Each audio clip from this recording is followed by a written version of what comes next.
Hello everyone, welcome to Fill Tank. And today I'm really freestyling this thing. I really didn't have the intention to record today, but I got some points, some ideas. I was previously working on something else, or earlier working on something else that has nothing to do with the video, but I'm still gonna mention it. I'm doing a pretty cool project with my dad. We're gonna recap some sort of timeline of our family going back almost 200 years ago. My dad handed me several handwritten notes that were based on some handwritten stuff that my grandmother, his mother, my dad's mother, kept. And now I'm typing all this. And the cool thing is, in August, I'm going to Kazakhstan, where my dad grew up in a small village. I haven't mentioned this before, but my ancestors on my father's side, they're originally from Germany. And they immigrated into Russia about in the early 1800s and the late 1700s. I am honestly not 100% sure about this. I don't even know if my dad knows this. And they lived on the territory of the Russian Empire. My grandma, my dad's mom, was born in Crimea, which today is Russia again, whether you like it or not. And when Germany attacked the Soviet Union in 41, a lot of people with German heritage were displaced to either Kazakhstan or Siberia. And yeah, that's where my dad was born, in Soviet Kazakhstan, in a small village. And the village still exists. There are still some people with German heritage living there in that territory, and we're gonna visit that. Maybe I'm gonna do some videos about that later in August, but that has nothing to do with the video that we are going to do right now, or the recording that I plan to do. Now, a lot of things going on, as always, a lot of things happening, a lot of things going on, a lot of good stuff, bad stuff happening. As always, nothing new under the sun. Business as usual. Even though, man, and I really gotta be careful with the topics that I want to talk about today. I will try to cut myself short. I don't even got that much content. But I say basically in every video, I'm gonna cut myself short. Anyway, I already wasted 2.5 minutes on this.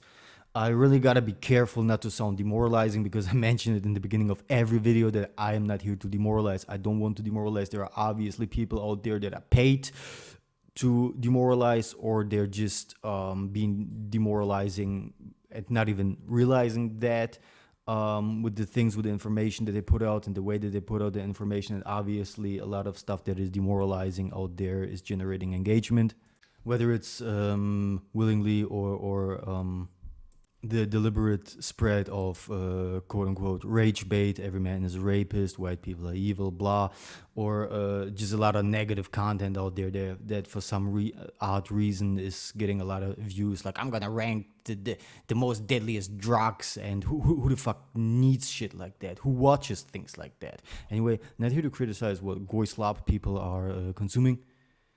Just like the people enjoy things, right? Right. Next thing you know, you got the things that we are now gonna talk about. I've been staying off the news lately, and in the past few days, I really felt a sense of I don't care anymore. Not in a nihilistic or desperate way. I am just like, I just don't let the weight of the world bother me anymore as much. I mean, how could you survive something like that? How could you survive all the horrors, all the, I know it's a cliche, all the man-made horrors beyond imagination that we are exposed to daily? And even though the media is silent about the real horrors, I mean, what you want to do? The Epstein files came out, and we are still business as usual. Everybody's still paying taxes, but I don't demand anything from anybody. I mean, this is actually a stupid thing to say. What you gonna do now? Quit your job and, I don't know, go outside, start shooting people? What you gonna do now? When the weight of a whole bureaucratic machine is against you, like in the Kafka novel, It's and I even hate to use that. I don't know why that guy and his stories are romanticized that much nowadays or in the past few years, but it really is Kafkaesque. I mean, it probably resonates with people nowadays when you live in a hostile environment where everybody has their guard up and everybody acts like a stranger, like a real stranger, and there's just a invisible, weird, hidden, labyrinthic, if that's even a word, um, bureaucratic system that is pressing you down, and you can't see it, but you can sense it. It's there, and you just feel it in interactions with people, and just the isolation, the strangeness, and the hostility that you feel in everyday situations, let alone the weight of the media horror that you are exposed to. But horrors that don't even actually matter, horrors that got nothing to do with you, the actual horrors that are being conducted on you, like the psychological, biological, spiritual, and eventually even genetic warfare that is conducted on you, and at the end of the day, your children that are not even born yet. That's just all blanked out. Why are kids being treated so bad? Why are women being treated as bad? This is a serious question. Now, some people might say, "Oh, women are not being treated bad. They got everything nowadays. They can drive cars, they can vote, they can work, they can die in the military for in a foreign country for whatever goals. They got everything now." And women might say, "Nah, we're still not enough equality." I know women like that. They're like, "It's still not enough equality." And if I ask them what they want more, they don't even know. They don't even know where the equality is lacking. But I'm talking about things like the UK grooming gangs. There are things like the mass rapes going on. I don't even know. Can I say that? Can I say that here? Can I say rape here? Because that's what's happening. I mean, this is awful. You have to pay attention to the words, things that you say. I don't even know how to edit it out. I mean, yeah, you leave the house, you get molested. Thanks to technology, now you stay in the comfort of your own house, you get molested.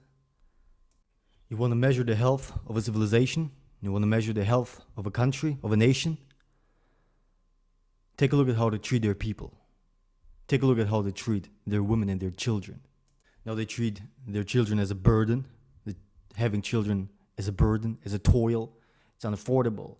It's time consuming. Yeah, it's time consuming to have a child, right? So instead, work 40 hours a day. Pay taxes.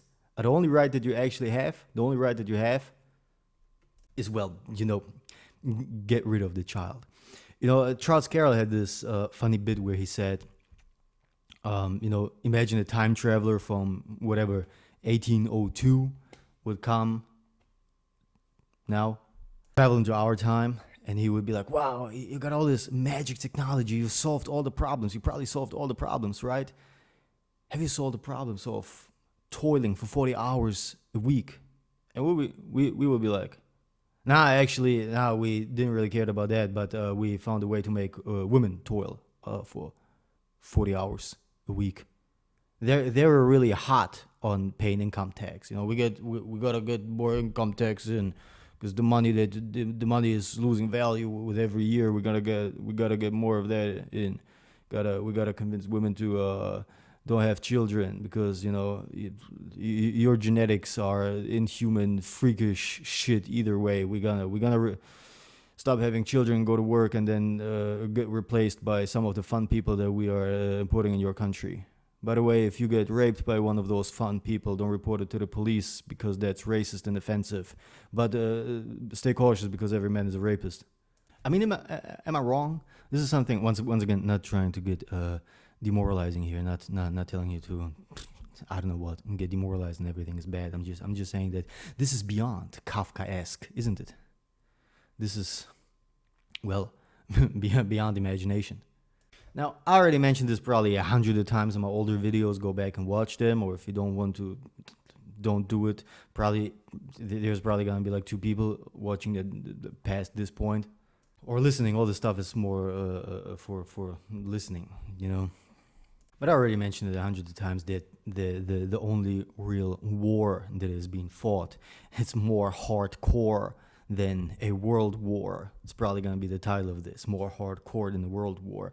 The only real war that is being fought is a war of all governments against all the people. But at the end of the day, God will always win, and there is not a thing that humanity can do about this. And this is why you see so many people mad, especially like, I don't want to call them like, it's corny, whatever term you use. The elites, the deep state, the Epstein class, the whatever, the shadow government, whatever nice term you want to attach to that. That's why they're all scared of death. That's why there's an effort of them to create transhumanism hell, transhumanist hell, upload their consciousness into a computer. Once you do that, you're lost big time. That's why they're so scared of death. They're more religious than you and me, and they're more religious than any of the Orthodox priests that you listen on YouTube. God bless them, by the way. They're more religious than all of us, and they're scared shitless of death. And the second thing that I keep repeating all the time is that, you gotta keep those human sacrifice numbers up by whatever means. It never stopped. It never stopped. The deaths on the pyramids, or whatever everybody is talking about right now. The New Zealand natives, the women were pushing their fingers into the soft spot of the skull of a newborn baby. You can look that up. I recommend you not to look it up, but if you want to double check if I'm talking shit or not, go ahead and look it up. All this shit never ended. We just attached medical and political terms to it. Remember when during COVID they stopped saying they're pro-choice and outright started saying they're pro-abortion? Interesting, right? I just leave it at that. I'm not gonna comment on anything. I'll just leave it at that. I'm not here to comment. I'm just here to. I don't even know why I'm here. I guess try to help as many wounded as I can, and I really sincerely hope that I'm not sounding demoralizing just by raising all these things. Now, as I said, I stayed away from the news for a couple of weeks, so I'm not up to date on the Belfast protests or whatever natural reaction there is going to be by the natives that are actually still reacting somewhat to it. I mean, we see a lot of people just become passive, but once again, not asking anyone for anything. I mean, what can you do when the weight of the whole bureaucratic machine is against you? The whole weight of the bureaucratic machine if you misgender one of your colleagues. I mean, it's obvious, and everybody can feel it, that quality of life is dropping, and everything is designed. The government's job is to make things increasingly harder for you. And eventually, and I gotta say that it probably is man's fault, because we stopped caring, the generations before us. Not turning blame away from me. It was the generation before me, and everything was cooked when I was born already. No, it's still happening, and I'm sure I'm sort of participating in that whole ritualistic stuff too, unwillingly, as a lot of us. But it was ultimately man getting scared and stopped caring, which led to all the predicament that we are in right now. So I often try to offer some solution, not really a solution. I'm not Mr. Solution. I don't try to be, but I'm probably gonna repeat myself again right here, that the only weapon that you really got in this world is to get the maximum of quality of life. You have to surround yourself with positive people that are net positive for you. Try eventually to form a family, to create financial safety. And I'm not gonna go into how to achieve that. There's tons of information out there how to achieve that. Maybe not on how to create a family and how to find a partner, because these are things that back in the day they just came naturally. Now it's sure it's I don't know, odd, complex, whatever. You gotta find your only points of real contact with people. I'm not gonna count in the apps, are just work free time activities or friends of friends. So widen your circle and just try to have as much contact with people as you possibly can. Try to stay as positive as you can, knowing that positivity and staying positive is the. And I'm not talking about like hippie positivity. I'm talking about not letting the being aware of the weight of this world, but not being dragged down by it. As I said it a lot of times, just ignoring negativity and ignoring the spiritual warfare and evil won't make it go away. It would make your life like walking through a minefield blindfolded. You got to be aware of those things. You always got to be cautious, ready, like a thief in the night, or be ready for those that'll come, like a thief in the night. But don't let it drag you down, and know that staying uplifted, staying positive is the only thing that you can do in this world. And it's tough. It's beyond drinking loads of water. I mean, drinking loads of water is healthy, but this is the only thing that they've been promoting for the last couple of. I mean, yeah, it's good. Nothing against drinking a lot of water. I drink a lot of water. Most people are dehydrated.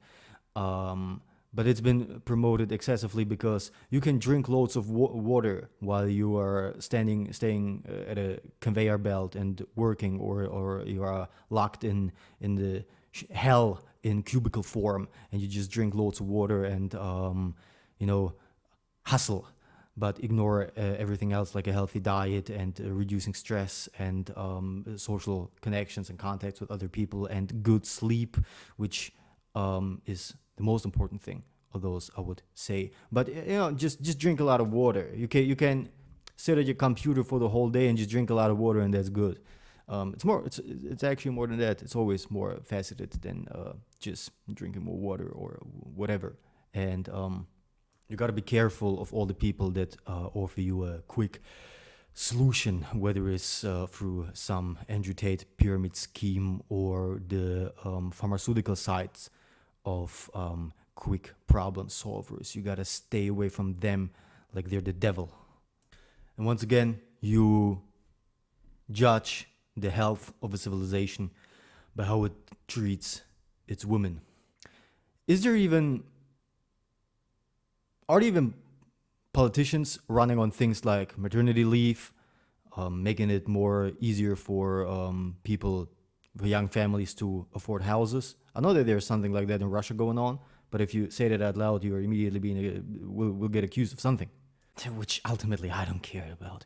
But are there politics here in the West, the collective West, whatever that even is, whatever that even means? Are they running on things like that? Nah, I think it's all, the rights that you have, right? The right that women have nowadays. That's what we fought the Nazis for, I guess. It's the 40-hour work week for women, and the getting rid of the baby. Which is, and I'm not even like repeating half digested, or as I always say about certain people, that they're golems and pardon me, that they're golems and they're just regurgitating half digested talking points that they hear somewhere on fringe corners of the internet, and they don't even add an own opinion or one critical thought to it. I'm not doing that. I had conversations with women at my day job. I work in that doesn't matter. It's an office job. That's that's enough. And while most of the people are great, some of the people are awful. Not 100% awful, but just some, just like me too, just like every one of us. We're good and we're bad. But some of the women outright, they tell you they hate men and whatever. And I had a conversation with one of the chicks there in her early 30s. She's actually real decent person. We had a just conversation about, well, the demographics and how everything is going, and yada yada yada. And I don't even. It wasn't political at all. It was just like everyday talk that real people have. And I don't even how we ended up on that note, but towards the end of the conversation, she was like, "Yeah, at least I'm happy that if I get pregnant nowadays, I got the choice." Well, it was interesting that in a conversation about how quality of life is dropping, and it was not half as insane as in the whole recording that I just made, or half as sane. I should say, as the past 19 minutes that you just heard, if you even made it that far. But it was just interesting that towards the end of a discussion about the dropping of quality of life and how her rent went up and grocery prices went up and gas prices went up, she was like, at least I can get rid of a child if my boyfriend gets me pregnant. That's a very interesting reaction to the chaos and the terror that is going on out there, right? Don't you agree with me? That's a very odd and interesting reaction to all that. Hey, my rent just went up and gas prices, it's just all those wars, man. But at least I can cut my balls off, right? At least I can get on all fours and shove something inside of myself. Pardon me. But yeah, I could. I don't even want to get into the normalization of perversion and calling good bad and bad good. The prophet Isaiah in the Old Testament talked a lot about that. Look that up if you want to read more of that, of what they already knew 3,000 years ago, that we seemingly forgot and lost. Now it's just let people enjoy things. Just let people enjoy shoving things inside of them. You know why shoving things inside of you was always looked down upon? Because it's destructive for future generations and the whole structure of society. People used to be ostracized for being freaks because everybody knew that it's harmful to be next to them, to be near them, to be near certain ideas and thoughts. It's harmful. And it's coming from somewhere. Not gonna go further into that. But now it's just, support every perversion that is out there. And you know where all this gonna end up? And you're gonna remember my words in a few years if there's no radical change. You know where this is gonna, not talking a radical change like, not asking anyone to go out on the streets. I have to make this clear at this point. Just a change through voting, of course, because your vote matters and it always mattered. So through voting. So if there's not a radical change through voting in the next few years, through voting for the right party, obviously. Never mind. I'm in Europe, by the way, so I gotta watch out how I package some of those things. If there's not gonna be a change for the better, the discussion will be like, well, so what? It's just a child. And we're already kind of halfway there.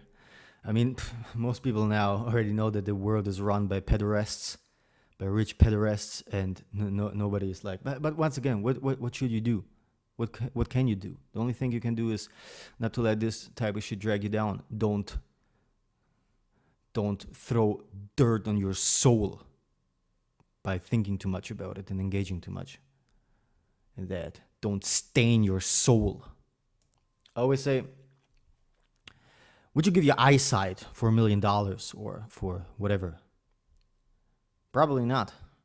Then why are you giving away your soul's health for less? Saint Justin Martyr, I probably butchered his name, said to yield and give way to our passions is the lowest slavery, even as to rule over them is the only liberty. Just gonna leave that out here. And once again, I already said that also millions of times. The highest form of torture, especially self-torture, is to waste your time. Everything right now is designed to waste your time, from the little supercomputers straight out of hell in your pockets.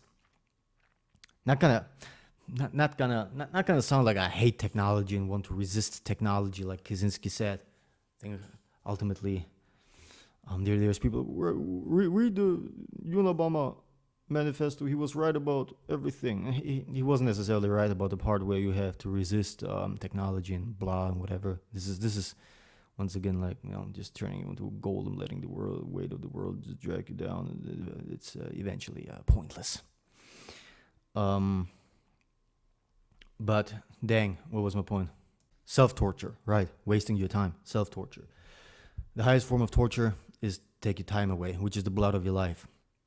And to finish on that note, I probably should have said that in the beginning. I'm doing this completely unscripted. I don't even know if I'm gonna post this. This is very scattered, a lot of scattered thoughts. I don't really see a structure in here.